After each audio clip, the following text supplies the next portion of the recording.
What's going on, everyone? Welcome back to Echoes of Ellum.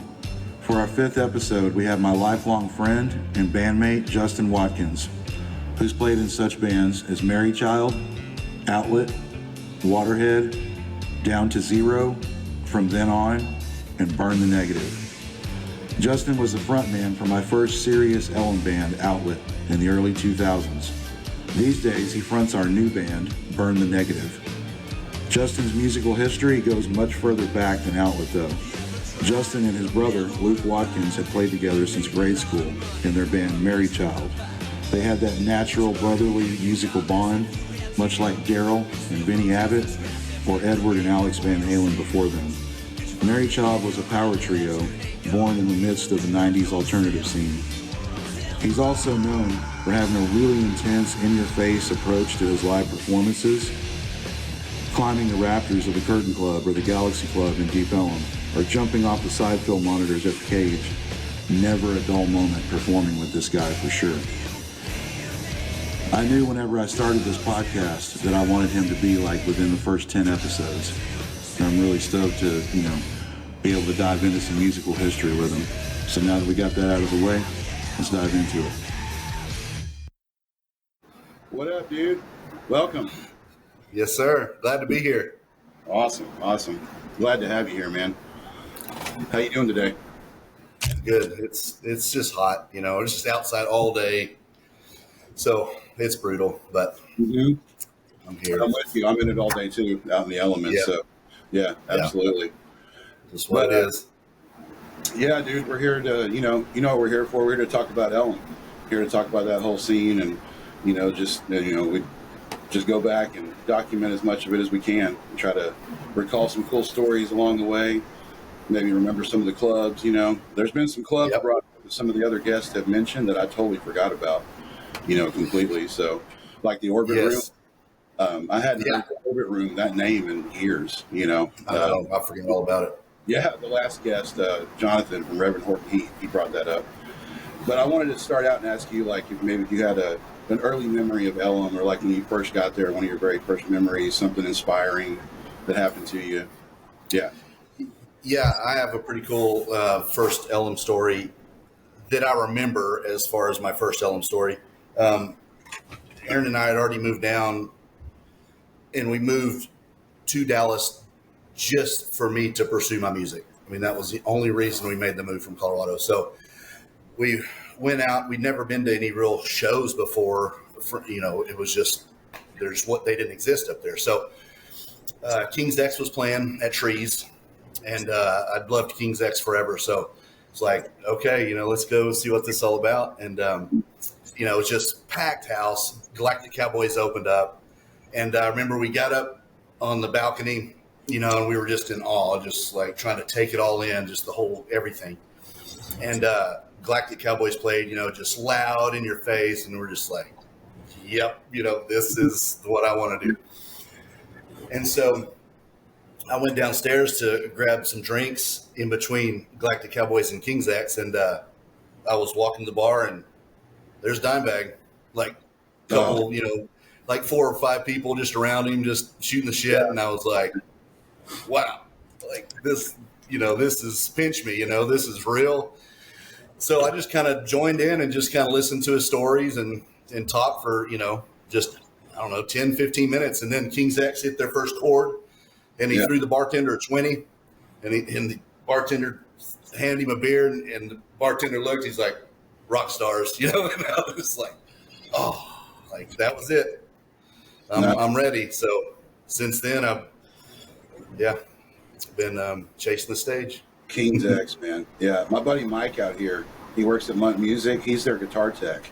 He's tied to others, guitar tech. That's actually how I came across the orange amp that I use in Burn the Negative. The whole reason I use that is because of Ty Tabor. I saw his rig, and he has 2 of what I have. 2 of those 4x10 cabs. And that little stomp box that I use, the foot switch, that was his. That was Ty Tabor's from cool. Actually used to be on his pedal board. So so cool. Yeah. In there. Yeah. So maybe start with Mary Child. Talk about Mary Child, like, the beginning, like maybe, or even before that, like, when you your brother maybe first came across instruments, did you even start on guitar first? Did you maybe start on Yeah. drums? So that goes back to, I guess, seventh, eighth grade. It was one of the two. And I guess my brother was either second or third grade. He was 5 years younger. And my granddad sent me a guitar, a PV guitar with the amp, and Luke a set of Pearl drums. And so, okay, I'm playing guitar and Luke's a drummer, and it fit our personalities. So, Right. Luke he'd sit on the stool, but he couldn't reach the pedals or anything, So we just started just making noise. And I think I took 6 months of lessons, from a guy local there in the mountains. And in my first gig, it was that year, it was within my range of my lessons. I got up on stage in this bar. It's called the True Grit in Colorado, Ridgeway, Colorado. And I played Johnny Be Good. That was my first stage experience. Nice. And, everyone was drunk and they loved it, and I was a little kid just jamming, so they were like, this is awesome. So that was my first touch of stage.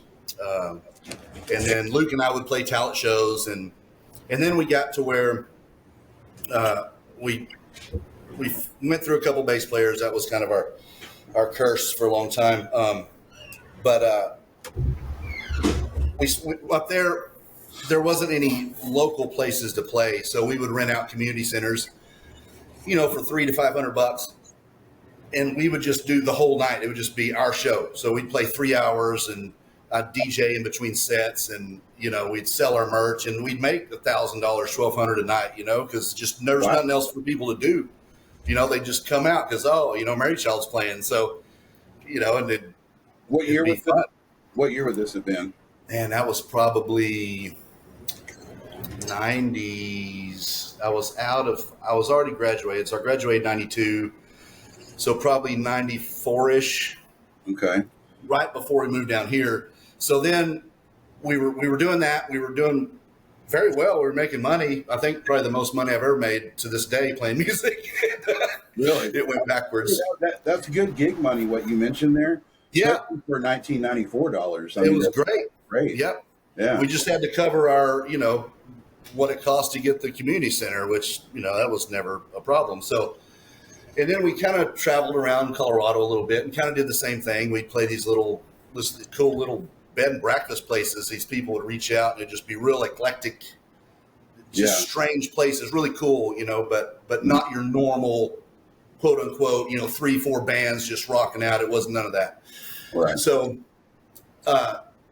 the night we were moving down here, we'd already come down. I think Luke and Aaron were already down here, and I had to stay up for a job, and the bass player was going to come down with me.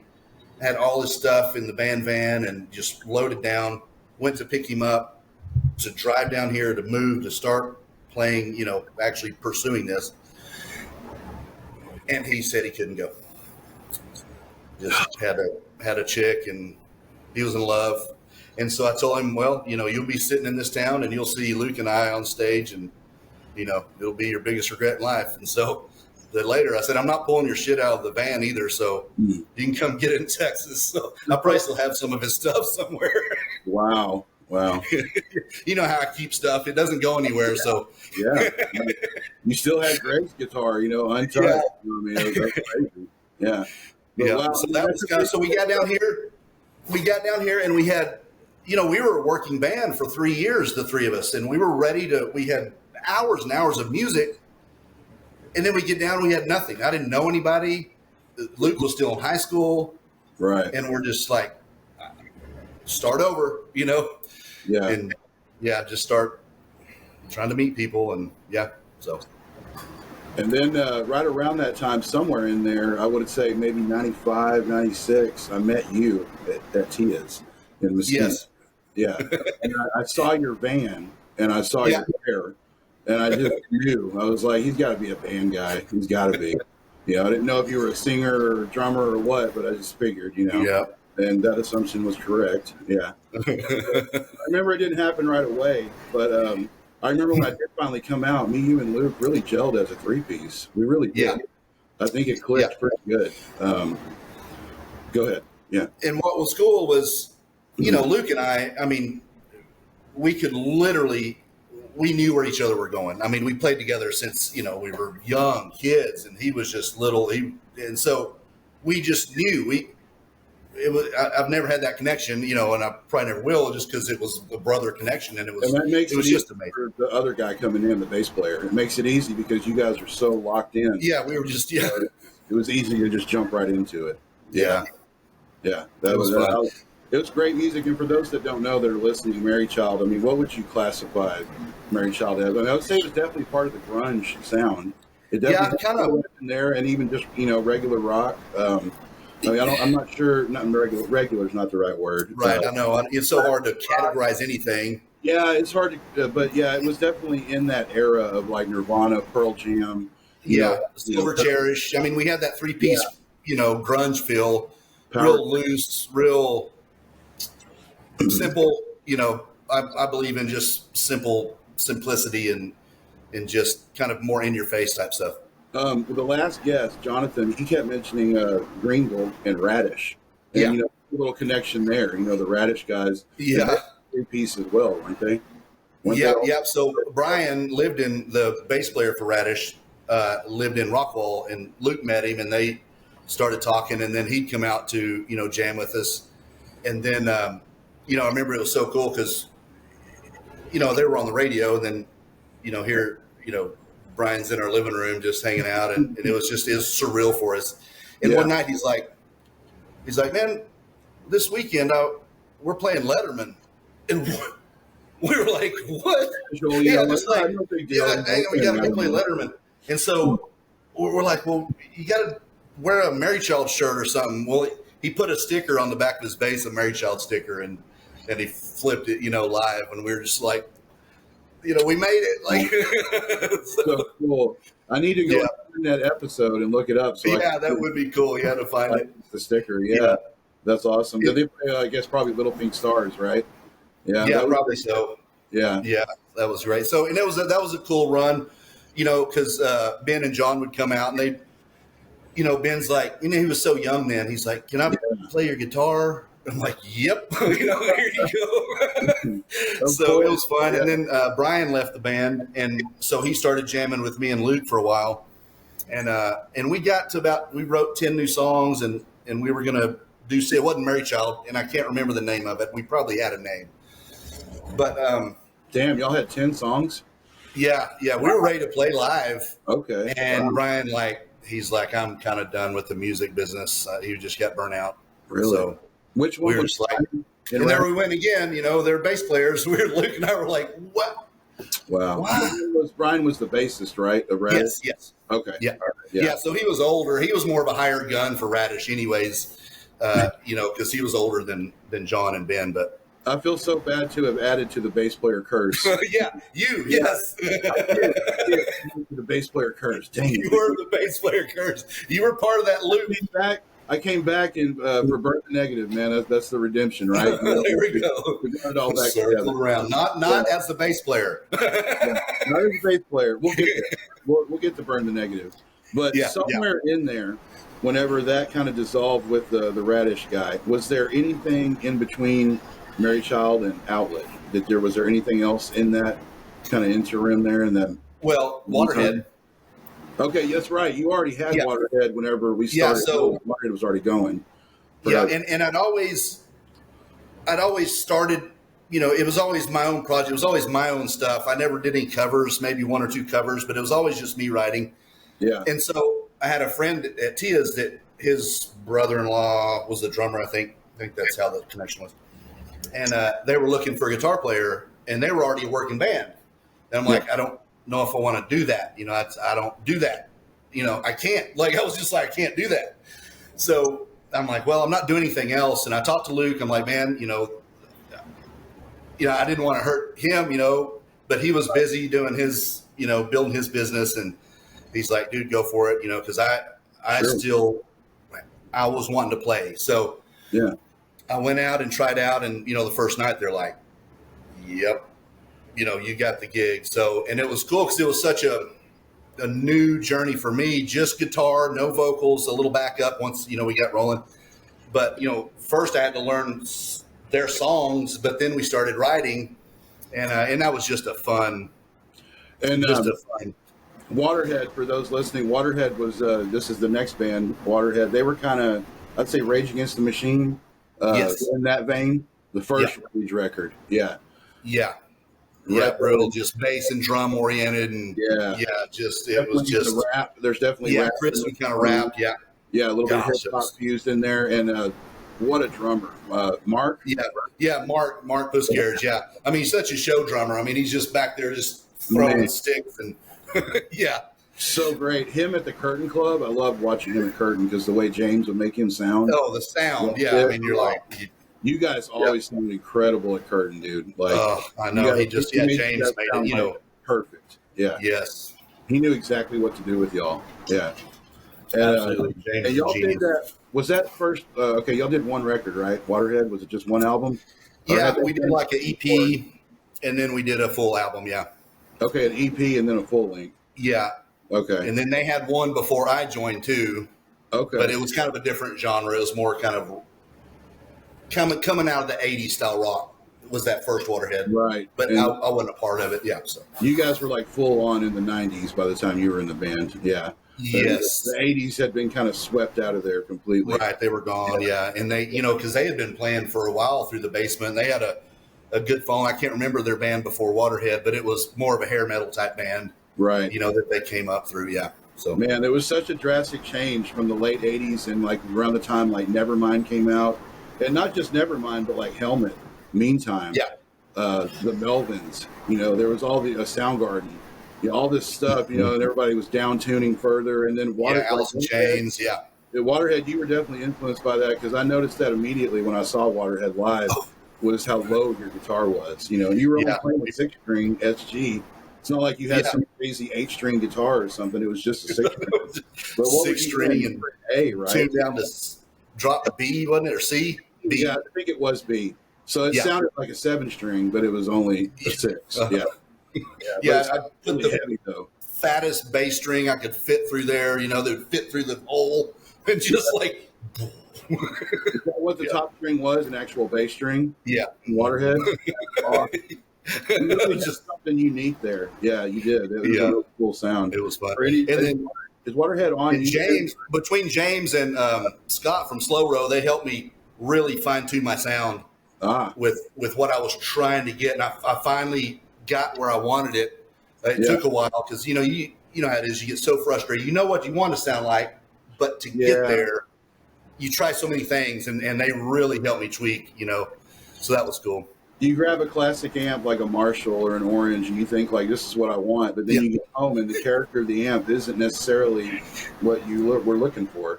Right. So that cycle. It's a start. Yeah. That's why I go through so many guitars until I finally land on one that I really like. It takes me a little bit to kind of cycle through until I, when you pick one up and you're like, yep, this is it. Yep. Yeah. It feels right. Or the amp, when that sound is just right. That's cool. I didn't know that those guys helped you out with your rig, though. I didn't know they helped you dial it in. That's awesome. Yep, helped a lot. Braxton did that with me. He actually was kind of scripting me in what not to do on stage. You got to turn it down. Yeah. He was also the one that kind of was talking to me about. I remember him talking to me about aiming the cabs away from, so they're not facing the audience right there. Front on.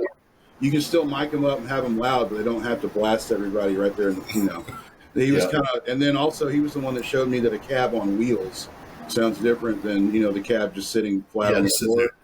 Yeah, he was the one that kind of showed me all those little tricks and everything. I love Braxton, man. He's great. He was always awesome dude. It was like James at Curtin and then Braxton over at Galaxy. Oh, I know. I mean, we just had we were so. I don't know. I guess spoiled really could be the word because they made us sound just amazing. They made us sound like we were a different level. Consistent. And they really helped that Dallas scene. I mean, really. A lot of that scene owes them. Yeah. So much. Yeah. So after that, okay, so Waterhead does an EP and then y'all do that full length. Somewhere around there, me and Eric approach you. Yet again, up at Tia's. We start coming up to Tia's. Yeah. You're like, and at first I remember it wasn't a yes right away. It took a little while. Yeah, it did. I didn't even, Yeah. you guys would come up and, we would talk and y'all were so young and I was already in a working band. I'm like, Right. it's cool, but I wasn't singing, I wasn't doing that side that I love so much. Yeah. So I remember the first practice, you guys finally got me out there and y'all were already rehearsed. Like you had, y'all been playing for years together. Oh. So you guys had all kinds of stuff. And I had all kinds of writings, that I've been writing that I hadn't done anything with. So, Right. that first practice, it was like we wrote like 2 or 3 songs. You were the first person that we had brought in because we had such a struggle the first like 4 or 5 years of us playing together. Me, Eric, and Kyle. Kyle on drums, Eric on bass, and me on guitar. Greg didn't come in until a bit later, until the Outlet era. But before that, we were esoteric, and we never were able to find anybody until you. You were the first one that really clicked. Yeah. And also, you were like What It Takes, that song What It Takes. Yes. That was usually like the test. We would bring people in and play that song. That was the one we would play for them and see if they could do something with it. You were the first one that had an idea that worked, and we were all like, "Yeah, that's really cool." The aggression, oppression, and the way you put your phrasing on that and everything was really cool. And that. So you immediately clicked in with us. There was something there, for sure. Yeah. I still remember that first jam. Oh, it was epic. Yeah, I think we're all it was one of those highs that were like, okay, we have something here, Yeah. Did you feel like what was so cool walking away? Sorry, I didn't mean to interrupt you. Did you feel that walking away that first day that there was something there? That very cool practice? You did? Absolutely, yeah. Cool. Yeah. And what was cool was, with my connection already down in Deep Ellum through Waterhead, we didn't have to go through those channels. Right. If you remember, like we just like, okay, here's a Thursday or Friday night, like get it. Like, yeah, I remember feeling like we blew right through those doors real quick. Yeah. Right. Yeah. It's like, oh, it's Justin's, new project. Like, cool, let's do it. And like, you guys were just, stamps on your hand and yeah, the X's. Yeah, there's a lot of the pictures. I've got X's on my hand because I'm still getting drank. But yeah, we would come and open for Waterhead, so you do double duty, and you would, as the front man of Outlet, and then you would play and close the show as guitarist. Yeah. Oh, those were long nights. Right. Mm-hmm. And then there was one night where I joined you with Waterhead, and we both did double duty. And I played bass, and I filled in on bass and Waterhead. Oh, awesome. I had like hours to learn some of the songs. It was like crash course. Perfect. Yeah, that was a fun night. But with Outlet, we kind of, what did we do first? Oh, the What It Takes demo. We did those first 3 songs, Indian Giver, What It Takes, and At the Sun. At the Sun, yeah. Yeah, those 3. Yeah. Strong. They're still strong. They are. They really do. Yeah. A couple people have commented on them, and they're kind of timeless. Yeah. The timeless quality. Yeah. So I think so. I think they hold up pretty well. But with Outlet, I'd say at Curtain, I never got to hear what we sounded like, though. You know what I mean? You're always up on stage. You don't get to hear it. Yeah, exactly. But you really created a character, though. And I said that earlier when we were talking in text. Which, by the way, all the Outlet guys, for everybody listening, all the Outlet guys still have a chat that runs to this day, a group chat that we all talk. We all collectively talk. But I brought it up that Justin you really did create a unique kind of character in Outlet. And your themes, too, your lyrical themes were really interesting. Life Lies. And a lot of really good stuff, man. I mean, it was a real strange time for me, through my life. But, that writing with the Outlet days, it was real dark, but it was a positive, negative. Every song had a positive, negative. I'd kill myself to set the world free. That type of like what, that type of like what's he talking about? And literally, when I would write, it would be either eat the bullet or pen and paper. Like there was no in between. Like I'm either going to die tonight or I'm going to get this out. And and so, but that wasn't very healthy. Right. It was because I was able to get it out. I never, ate the bullet, but if we go forward after Outlet, I didn't do anything. And I was honestly, I was scared that I couldn't write unless I was in that place. Right. And I didn't want to be in that place. So I'm like, I guess I can't write anymore. So it was really place back then. I really never knew that you were in such a dark place. I should have picked up on it, but I was in a dark place myself. Yeah, we were all dealing with our own demons for sure. We were. Yeah. In our own ways. I mean, yeah, absolutely. I definitely, I was dealing with addiction strong at that point already, Yeah. And I wasn't a drinker, but I did have my issues as well. But yeah, I mean, you were right though about the positive, negative though. You always found a way to shine a light on it to where it wasn't such a downer. You know? Right, for sure. Yeah, it wasn't all that. Yeah. With the stage antics, I always, I loved going to live shows and I liked watching shows, but sometimes you want more. Yeah. I don't want a guitar player just to stand up there or, I want more of a show. And so in my head, I'm like, how can I make a show? How can I get in people's face? How can I get them off the fence? You're either going to love me or hate me. Right. But you're going to be talking about it. And so that's when I started the rope, so we start playing at places and I'd always look at the rafters and, we'd bring a ladder and, hopefully it would hold. And, so I'd start the rope and swinging around and, that's kind of how it started. I'm sure you made many a club owner nervous. Yeah. Probably. What's he doing? He can't do that. Yeah. But your antics were great, though. You had such a way about it. Even like on that one, like the cage.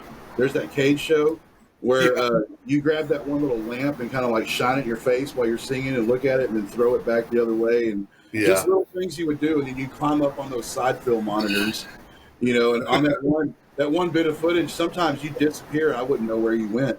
And I'd just be playing. That one part you're looking at me like, come on, get out of the way. And I didn't see you. Watch out. I'd be like, oh, there he is. He's up there. Like, watch out. You get out of the way, then you jump back down, and we'd bring it all back in together. But yeah, and then you brought a net in at some point too, right? Where you would climb the big net, like up to the top of Curtain Club, right? Yep. Wow. Yeah, I put it at the front. Yep. Yeah. People started to like come into the shows to expect that. Like you got to see this guy. Yeah. Even the mini trampoline, it was just like. Yeah, I love that picture. You flying way up in the air. Oh, that's one of the best pictures ever. It really is. I'm 6 feet off the ground, and it's like, what's he doing? And my tray, I had hair. You had got so much hair in that photo. That's a great photo.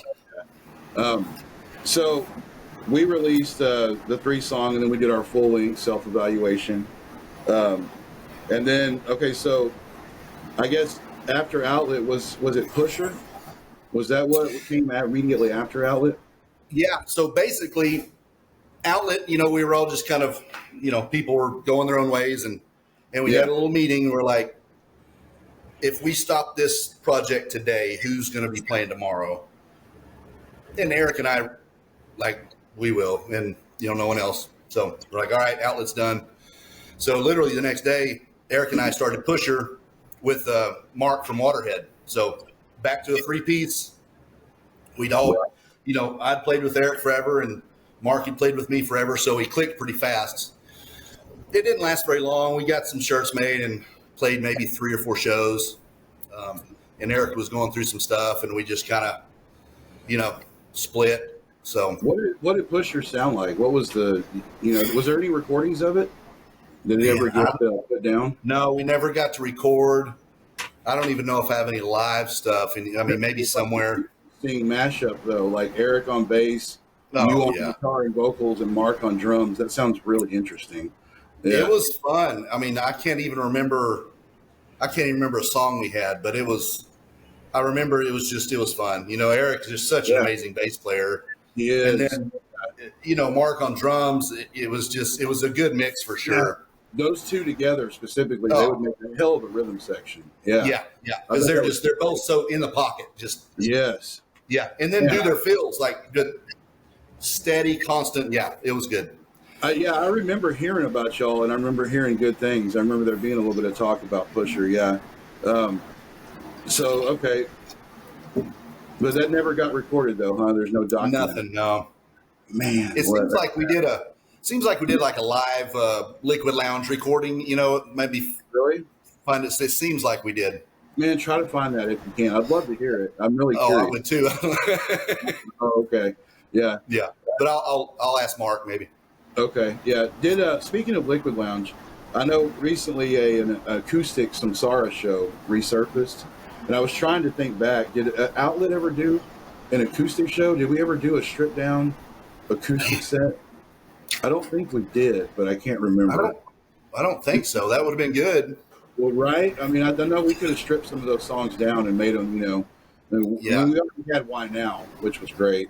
And Yeah. OP. So we definitely could have put together an acoustic set, but I don't think we ever did. I don't think we did. Outlet Unplugged. That would have been interesting. Yeah. Yeah. Been good. What happened after Pusher? What Yeah, happened? so Pusher, that's when I took a break. Okay. And I don't know time, years. It was a while. But I had the bug, I wasn't done. I don't think I'll ever be done. I enjoy the stage. I enjoy writing for the most part. But I was scared. So I'd go down to Deep Ellum a little bit, go see some bands or whatever. And I just ask around, hey, does anyone know, anybody looking for a singer? Anybody know what's going on band wise? And so Chris from 3/4 Ton, remember them? Yes. They were, yeah. So he was a drummer. Well, he had started a project with a couple new guys, and so they were looking for a singer. So I'm like, okay, well, let me go try out. So luckily they were just at the beginning stages, so there's no name, there was no real, not even any songs together. So just kind of coming out, and that's kind of where I wanted to join anyways. I'd rather join at that stage than a working band. Right. So so it clicked really just right off the first practice. They're like, yeah, if you want it, we like what you do. So I'm like, cool, I think this can work. And I talked to Aaron. I'm like, I want to make sure I can write. That's what I was worried about. Can I write in from a good place? Because I don't want to go down the dark road. It's not worth it. So she's like, yeah, you can figure it out. So like, she's always been super supportive. Like, all right. Oh, totally. So was this 3/4 Ton? Was that the band you were trying out for, 3/4 Ton? No, it was just the drummer, Chris, was from 3/4 Ton. They'd already defunct. Okay. And so it was his new project. Okay. Yeah. Untitled, like it didn't have a name. Yeah, yet. right. Just, okay. New band. Norwood was the bass player, and then Brandon Saunier. And then, okay. Yeah, he was the bass player. That's how I met Norwood. Story. This is Michael's entry point into the story. Yes. Yep. So that's how he kind of got to the scene. And so, pretty quickly we had a set going, and well, we're always a name. It's always like naming a band is, but we kind of kept going, and we came up with Down to Zero. So it fit. I always like names with meaning, and to me, Down to Zero, everyone in life is down to zero at some point, or, their relationship is down to zero, but their bank's good, or their bank's down to zero, or, just something is down to zero, and you're always, you're at the bottom. So it fit. We all loved it. So that's what we took off with it. And that was, and so the writing process, I remember the first song I wrote for Down to Zero, Chloe had, I think it was her, I don't know, I want to say 6th or 7th birthday, maybe 8th. I mean, it was a long time ago. And I remember there was just a bunch of girls, little eight-year-old girls laying around slumber party, and I'd get up early, and I put my headphones on, and we had the recording, and it was time to get some lyrics to it. And I just started writing the greatest day of my life, and it was just a real positive song. It's the greatest day of my life. And I look around, I was like, okay, I can do this. I can write from a good spot, I don't have to go down the dark hole. So That's from there awesome. on, I mean, I'm like, oh, I had to prove to myself I can do this and not go down, not, yeah. So I was like, all right, I'm in. And we did really well, in my opinion. I mean, we opened 12 Stones. That was a fun band, fun night. Became really good friends with Full Devil Jacket, which, Yeah. I mean, I've always loved those, and then you get a chance to open for someone like that and then be friends with them. And you're just like, this, it's kind of what music's about, Absolutely. Yeah. Yeah. Being around the people that inspired you, it's so cool. Yeah. Yeah. Or yeah. So I didn't realize there was a drummer before Jacob and Down to Zero. So Chris was the first drummer from Down to Zero. He was the first drummer. And then, Okay. I don't know what happened. I think he was just I think he got kind of burnt out of just going, and playing shows to nobody. That's where you start out, and I think he just kind of got burnt of it, and just all the time you put in to go out and no one show up, I think got old to him. So, I know that we found, I mean, everybody's gone through it. And so, I've gone through it recently. I played an Isle of Belial show not too long ago in Richardson, where it was literally just the club owners and my wife, maybe like one other band, Right. So You're like, I understand the struggle completely. Yeah. You go out and set all your stuff up and you're like, tear it down. But if you keep going, you will get on some good bills. You just got to stick it out and keep going. Yeah, absolutely. You gotta want it. I don't know. Yeah. So you really got to love it. Yeah. Yeah, and that's how we found Jacob was Brandon's neighbor, and he'd never been in a project. So and we were already, gigging pretty decently. So he was just thrown into it, and he did real well. I mean, he hasn't looked back. So. And this is Jacob Prey we're talking about, everybody. Yes. Drummer for our current band, Burn the Negative. Yes. Yeah. So essentially, the rhythm section for Down to Zero eventually became the rhythm section for Burn the Negative. Absolutely. Yeah. Drummer and bass player. Yeah. Mm-hmm. So, okay, Down to Zero. Did you guys, I know you guys gigged a lot and everything, but I'll probably asked you this before, but did you guys ever go record any demos or anything? Man, we did. We did a recording. The student recorded it, and for one of his grades, and it was kind of more of a demo.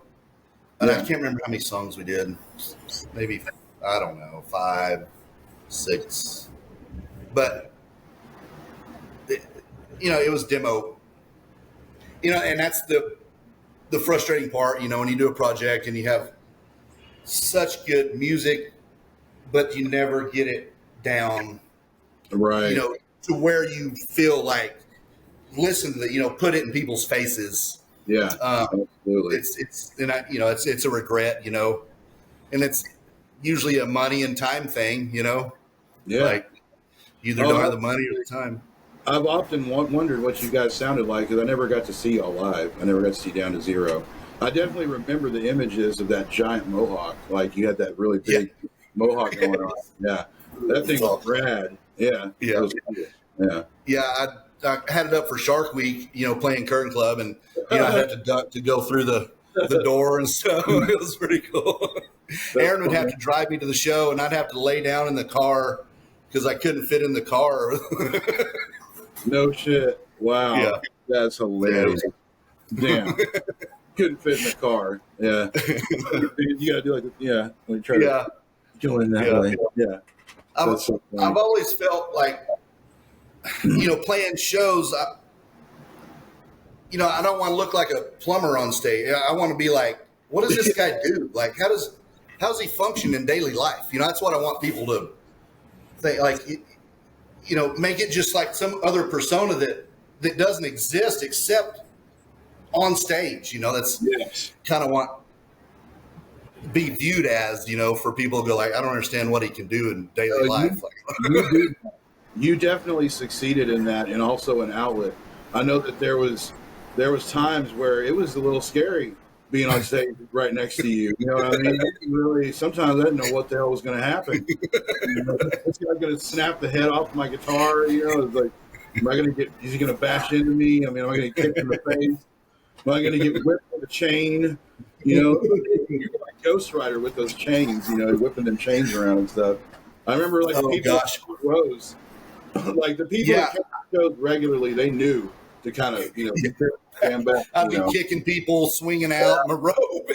Swing out and swing back in. Yeah, you would swing way out there and then come back in.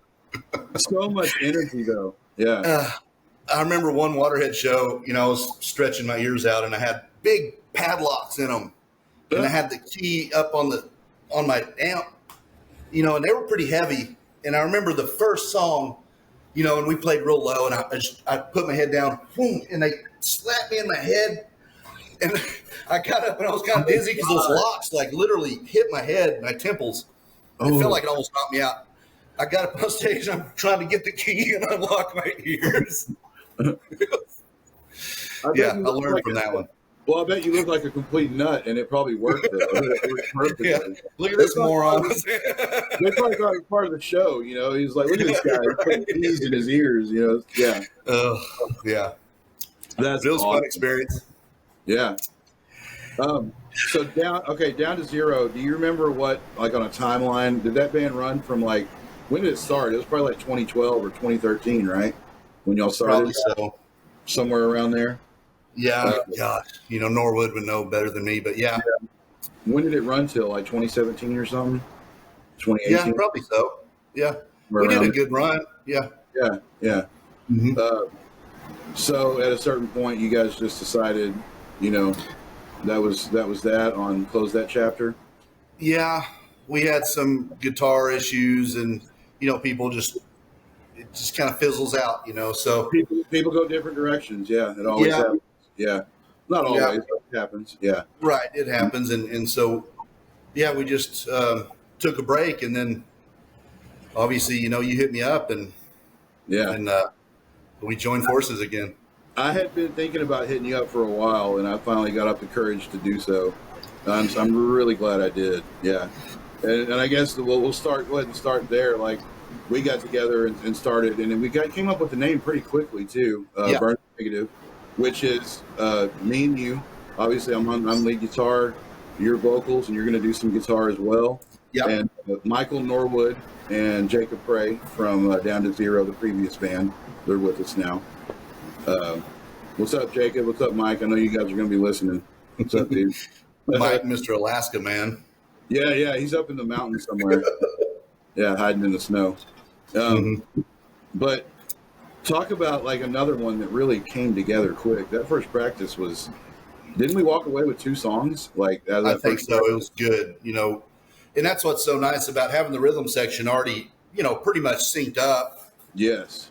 Yeah. And then you adding a new flair that, we haven't been involved with. And then, me having stuff built up like, okay, it's time to get this stuff out. Like, it comes together quick and then just fine tuning. So I'm super excited to get some recordings and start playing live for sure.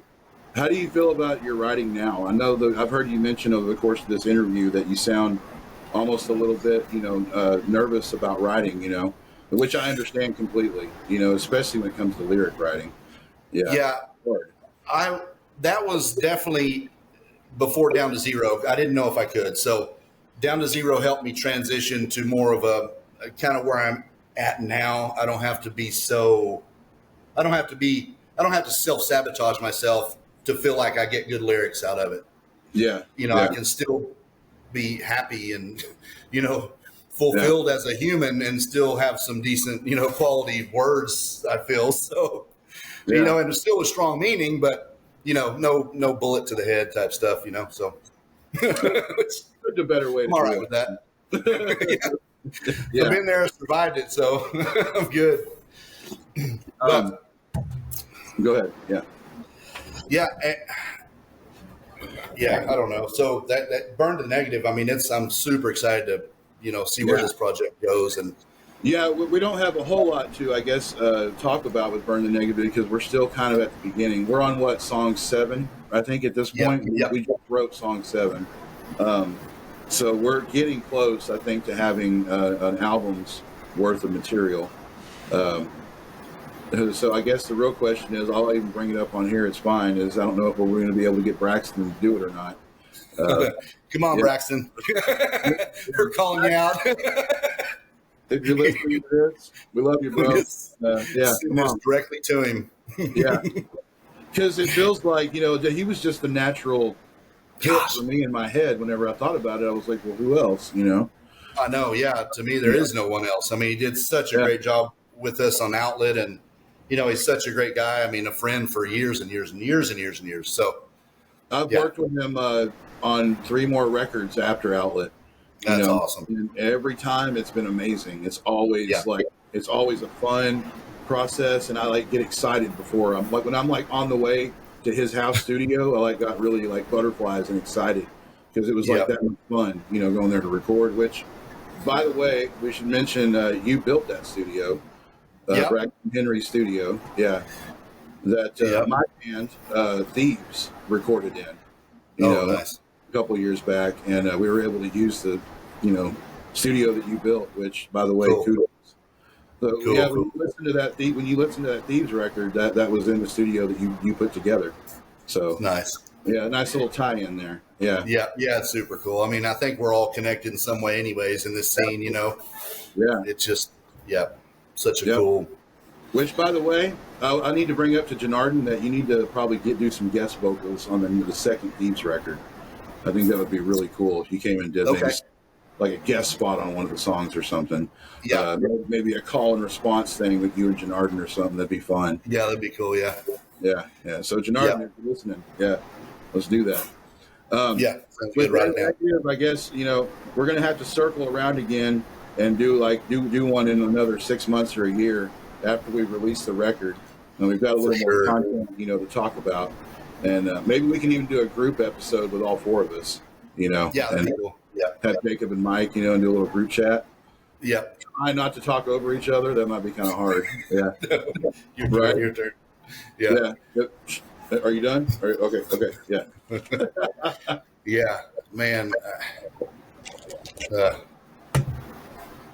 Yeah, I mean the Deep Ellum scene. It was, you just felt like family. I mean, I bartended at Galaxy Club for a while, and I remember, Yeah. yeah, and I remember going down there, and just I don't know. I must have worked at Tia's one. I don't know where. Yeah, probably worked at Tia's and rode my bike down there. And just park right in front and go in, and they're like, "You're not working tonight. What are you doing?" I'm like, "Jesus Jones is playing." Right here, right now. And they're like, "Okay." I'm like, "What?" There's like 20 people there. I'm just like, "Oh my God, they're playing for me." That's awesome. Yeah, I just remember stuff like that. Like, "What are you doing here, you idiot?" I'm like, "This is awesome, man. This is. I'm alive. Like this. Like it's just."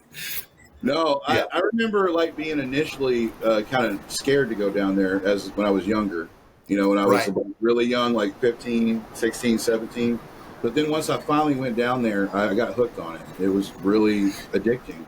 It really was. I looked forward to going down there every weekend, started going down there and seeing shows all the time. There was just something about it, how close all the clubs were together. There was a great scene there back then at that time. You could go down there on any weekend and see bands like freaking Drowning Pool and Slow Roosevelt, Doosu. Jive, Edgewater. Fair to Midland. Ugly Mustard. Yeah. Fair to Midland. Yeah. Shiloh Death Squad. I mean, on and on and on. Loaded Moses. So many of them. Yeah. Yep. I love Just that scene. amazing. I really do. It's a great scene. I'm surprised there wasn't more compilation albums put out with all of us on it. Yeah. Seems like there should have been. Yeah, I guess someone had to foot the bill. Right? Yeah, that was always the issue. Yeah, if we would have had the money, we definitely would have put that together. Yeah, for sure. Yeah, man, that scene, I want to try to document as much of it as I can. Go through and follow some old stories and just over time try to build up as many documents of back then as I can. I got Chaz hopefully coming up. Remember Chaz from the local show? Nice. Yeah, we should. You got any crazy local show stories, or maybe anything about the Halloween gig, or anything at all from back then? I don't know. Anything at all that stands out? I don't know. I mean, some you want to keep in a small circle. Okay, yeah. I understand completely on that. Yeah, that's what editing is for. Yeah, we That's can right. yeah. Snip. Yeah, no Yeah. problem. Yeah. Oh man, yeah, but it was just such a good time. I mean, overall, it was, because I can see how it could be intimidating, from the outside because you got the, just the scene of just these people and energy and the bouncers and but then once you get to know everybody, it was just everyone was just family and it was super The cool. bouncers were all like the sweetest guys too. They were like, They're always just the most gentle. really big and intimidating looking, but then once you start talking to them, you're like, this guy's a big teddy bear. Right. For Anthony, right? Yeah, he's like the sweetest guy ever. Yeah. Yep. What about Jerry Rutherford? You remember Jerry? Yep. Yeah. Yep. Was there any? Well, real quick before I trail too far off topic here, was there any other projects outside of anything that we mentioned that maybe never really got off the ground? Did you ever get together with any of the other guys and do any like kind of super group things? Where did you ever get together with Braxton or do anything like that, or Rojo or any of those guys? Yeah. Rojo got together with him and Heath. They weren't doing low gear at the time. And I can't remember who was drumming. And we wrote some stuff, but it didn't get out of the rehearsal room. I did record some low gear. Was Heath in low gear? Yeah. Okay. Yeah, he was in low gear at some point in time. And I recorded a song or two for a project that Braxton was doing. I think they were looking for a singer. It was, I can't think of it now. But they went with the other guy. And then I did, one of my most nervous times in Deep Ellum, I tried out for Porn Lab as the vocalist. Yeah. Wow. And they practiced at Curtain Club. Yeah. So, James wanted me to learn, I don't know, 3 songs or something. I don't know what it was. And so, but I was doing Outlet and Waterhead at the time. Okay. And, so we were both doing really good, just strong and playing a lot. And so I went and tried out, super nervous, like cotton mouth, and I was just like, this is Porn Lab. Like, I don't deserve to be on this stage. And I remember, we did the Prong song, Snap Your Fingers, Snap Your Neck, and a couple of their originals. And, forgot and James, he was like, it was down to me and another guy, but James is like, hey, I don't want to put Outlet or Waterhead, like, I don't want to put us in front of them. So, I think this, do what? I said that was nice of him. That was really nice of him. Yeah. Yeah. So he decided to go the other route, and, I don't know, what happened there, but it was such an experience to, first of all, just rehearse at Curtain Club, like this is rehearsal space. And that was their jam room, right? Curtain Club was their jam room. Yeah. Wow. Our jam room is freaking Curtain Club. Yeah. That's so rad. Man. Yeah, that was pretty cool. Yeah. I just remember being so nervous. Just for the experience. It was worth it just for the experience. Just to be able to go and you say that you played with those guys. Wow. Yeah. I remember every time watching them being just blown away the way they would sound. Remember James, his whole setup? You always because the mic would be like set way down low, down towards the ground where it was only like 3 feet off the ground. Because he would punch like way down and do that little Goblin Man voice. Yeah. Uh-huh. I don't know. I didn't remember that they covered Snap Your Fingers, Snap Your Neck, but I could picture it. I bet they rocked the hell out of that song. Yeah. And you were singing it? You were singing it? Oh, man. I bet that was bad. Wow. You would have been actually a great fit for Porn Lab. I see why he was considering you. Because you definitely had the presence, man. That could have taken off right there. I could have seen that really working. Yeah. Wow. I don't know if I even remember that from back then. Like, did you tell us that you were trying out? I Yeah. can't remember. I don't know the time frame. I mean, obviously it was when everything was going on. So Right. I You probably had both did. I of was them. probably pretty excited. Yeah. But Yeah. yeah. That's wild though. Yeah. What an experience. That's cool. Yes. Yeah. Yeah. Well, So um, I don't know what we're at here. We're at like 53 minutes. We're almost at an hour. I don't know. I feel pretty good about what we got so far. What about you? yeah, I'd like to mention Luke a little bit. I mean, Oh yeah. Yeah. We need yeah, to expound on some more stuff a little bit. yeah. With Uh, I think maybe the end of Outlet a little bit too, because yes. he saved Outlet at a certain point. Yeah. Yeah, he really did. We didn't go into I exited Outlet and went into Samsara, and then at a certain point you guys also lost the drummer, Kyle, Yes. Yes. and we're left holding the bag and just waiting to see what would happen. I know Luke stepped in and totally Yep. saved the day on that. Yeah, we had a local show coming up like soon. I mean, it was within a week, and we lost all our equipment and our drummer, and so we had to borrow and beg and go buy our stuff out of pawn. And then Oh, Luke, he's always around, and he was always yeah. doing merch and stuff for us, so he knew our songs verbatim. And but he wasn't playing regularly, so we asked him to say, hey, can you fill in at least, and then we can figure it out from there. So, we practiced probably every night before the local show, and then that was his first show, was local show, and we had our CD out already, and it was like, Wow. there you go. We just threw him to the wolves. Yeah, Yeah. How did he do on that local show? Yeah. he did really, really well. I mean, we played. I don't know how many shows he played. That was kind of the rise and fall of Outlet, but I remember we went to Houston. I think he played Houston with us. I think he opened, man, I don't know, 30 Seconds to Mars he might have opened. I can't That's remember. crazy that you guys open. I'm glad that you mentioned that, because we glossed right over that. You guys opened for 30 Seconds to Mars. Yeah. That's pretty wild. Yeah. Yeah, we played with them in Dallas, and then we went and played with them in Houston. And yeah, Jared Leto, he was kind of full of himself. So. Was he really? Oh, Yeah. he was a dick. I mean, Right? yeah. Yeah. Yeah, I mean, I was just trying, like, hey, man, I'm glad to play with you on Friday, or, Dallas night, and then we're playing with you tomorrow night. And he was just like, great. He's like, Just yeah, walk. I'm going to be Yeah. a Joker one day. That's right. Yeah. But no, it was super fun. I mean, it was cool. But I think Luke played on that show with us. Yeah. Well, that's crazy, Yeah. though, that whenever he stepped into Outlet, so he hadn't been playing regularly. He was like coming at it from kind of a cold start. Yes. Like he hadn't been, Yep. and Outlet, I mean, it wasn't just regular rock stuff. I mean, it was pretty weird, I mean, Yeah. like, so he was stepping into something there that was probably a little bit alien to him. I mean, not really his normal style. Not to say he Yes. could handle it. I know he could Yeah. handle it, but I'm sure at first he was like, whoa, Oh, like, yeah.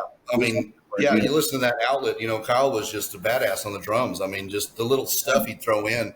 yeah, the So- fill, everything very creative. But Luke had a real primal quality about him. Luke Yes. reminds me a lot of, I always, for some reason, Abe Cunningham from Deftones. Yep. I always thought that there was a really big similarity between Luke and Abe.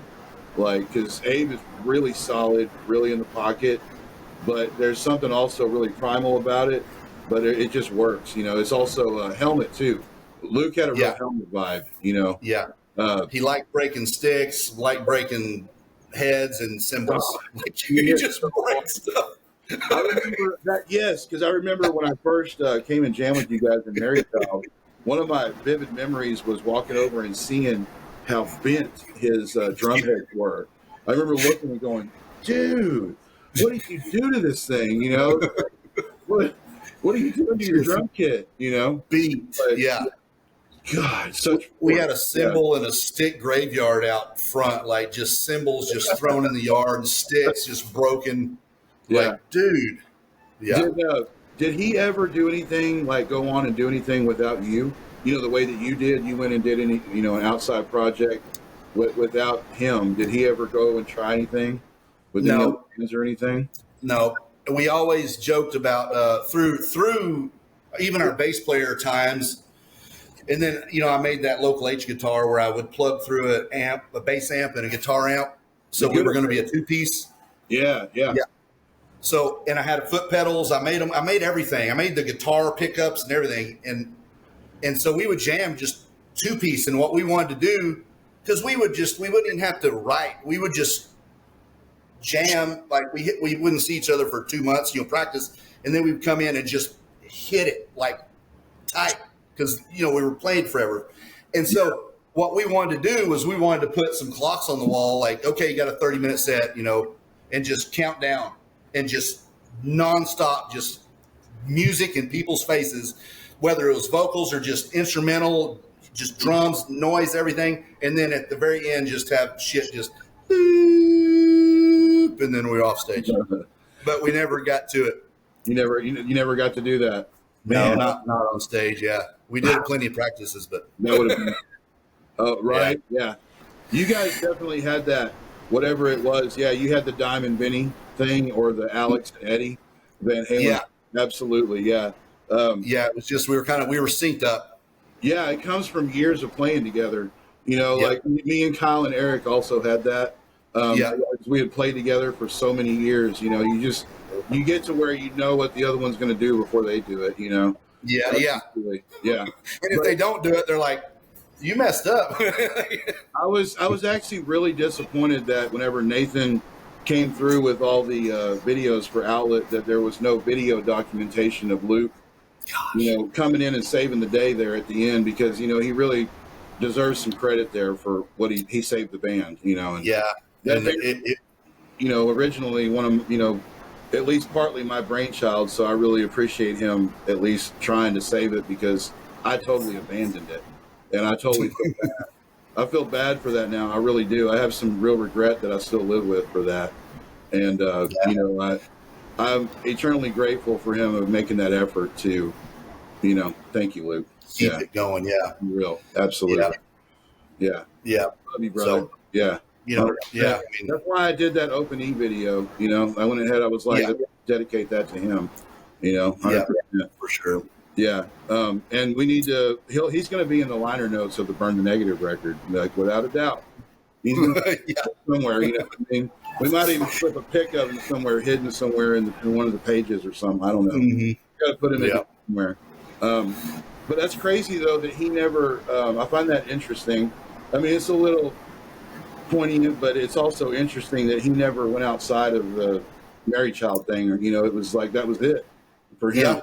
It was kind of, if I wasn't playing with him, then he was like, I don't have to pursue it, so that's crazy. Yeah we never played with anybody else. It's really interesting. I never knew that. I always assumed that maybe he might have had some other bands down the road or something. Nothing. Wow. Do you still have we probably have I don't know, we used to have a 4-track, and Luke and I would record Mary Child and all that. We would just record almost every practice. And so I probably have, 500 hours of tapes, just like little formats. Since we're on Mary Child real quick, did you want to, how did you guys get on that? What was it called? Sounds of the Underground? Sounds of the Underground. Yeah. That was a compilation CD, and I'm guessing up in Colorado, something that happened. Well, they were actually I don't know how I got on it, but they were actually out of California. So it was probably some mail-in thing out of some magazine, and they picked us, and we were on one of 18 bands or some unsigned bands. They would pick unsigned bands to sell it, to try to be our make money off of them. But nothing ever came of it. But we did get a taste of a real studio. It was Dennis Weaver. He was an old actor, and his son, I don't remember his name, recorded us, and we played it. He had a club, and we played there a few times, and it was pretty neat. That was really our first time at a true studio. It was super nice, and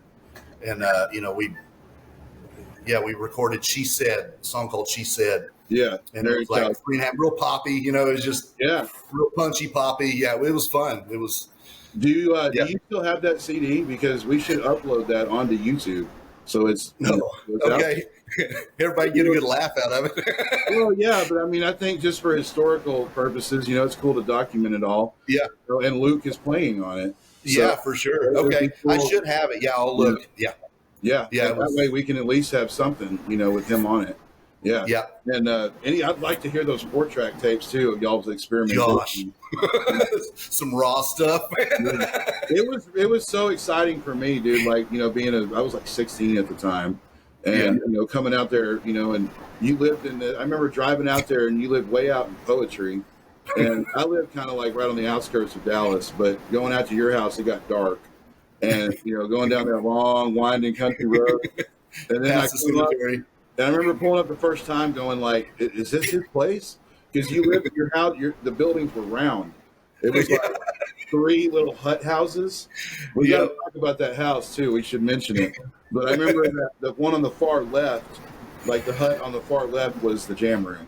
Yep. Yeah. Y'all had like a standalone like building, that we could jam in.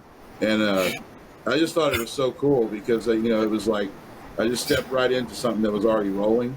And you guys, you guys had that. But, yeah, that house was crazy. I remember the way the walls were rounded, it was some of the rooms. It was a neat place. Very, very unique. Yeah, like a hut almost.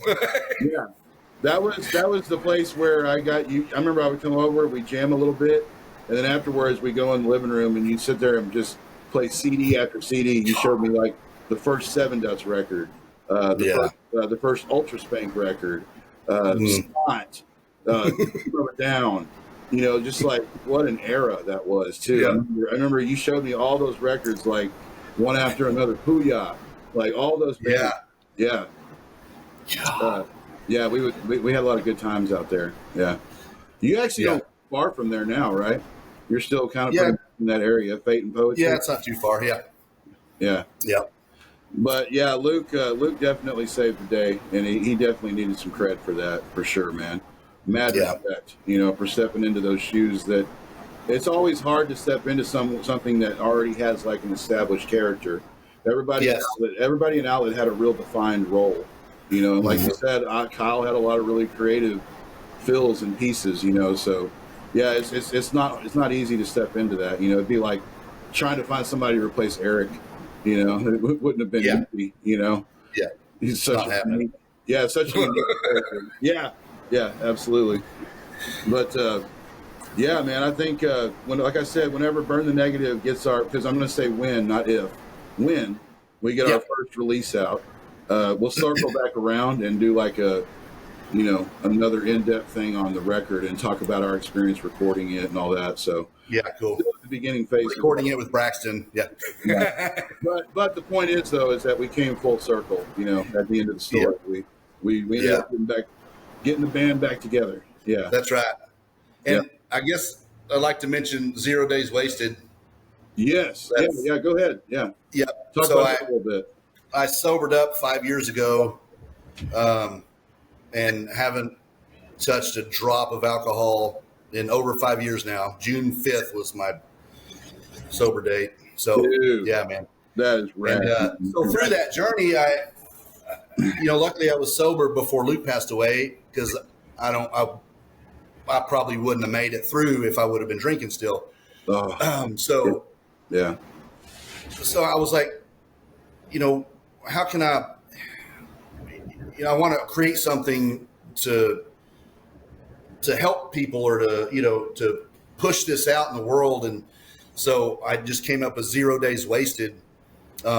It's a platform to start with merch and stuff, but I'm really, waiting and always looking to get the right people involved and see where, because I would definitely need some help to push it. But, I think there's a lot there. First of all, it's around sobriety. That's its main focus. But then from there, it's 0 Days Wasted. Get off your ass and enjoy life. You might not be here tomorrow. It's not guaranteed. You're here right now. Quit bitching and whining about what you don't have or what you want to do or what the other people talk about. Just go enjoy your life. Yep. And so that's it's just kind of encapsulates all of that. So, I think I jumped on that energy with Burn the Negative. I really did. I felt that energy of 0 days wasted. It was like, let's do Yeah. this. And let's Yeah. not wait. Let's do this now. And Right. I don't want to hold off. I want to do this now. Yeah. Yeah. I feel the same way. I felt that when you said 0 days wasted, I was like, that's perfect. So perfect name for it. Yeah. Yeah. It really is. It has so much meaning, you know, and people can take different meanings from it and hey, make it yours, but just don't waste the day because we're not guaranteed tomorrow. So let's enjoy it. Absolutely, man. Yeah. That's so well. Yeah. Absolutely, dude. Amen. Yeah. I think, speaking of Sunday, right? We're going to get together Sunday, aren't we? Yes. Yeah. We better. You know, right? Yeah. Yeah. Everybody's probably wondering when that first recording is going to come out. I know they're ready to hear it. We got a lot of curious people. Yeah. Yeah. Until then, we'll try to keep popping out some 3D pics or whatever those are. Those. Hey, man, that little camera that you got, what is it called again? The Insta360. Insta360, man. Yeah. Some of those pics are hilarious. The way the faces and everything. It's like total funhouse mirror. You know what I mean? Yeah. Yeah. It's good. It's crazy. Yeah. Well, brother, I will see you on Sunday, and everybody else. We hope you enjoyed our little journey through some music history here. I hope you had a good time, man. I really enjoyed having you. So, dude, it's so awesome that you're doing this and put this together. I mean, thank you. You know, I listen to the other episodes, and it's so cool. You know, you get bits and pieces of, you know, just memories. You know, and I had to pause some of them because, you know, and go off on my own little journeys because it would click a memory. You know, so yeah, it's super cool.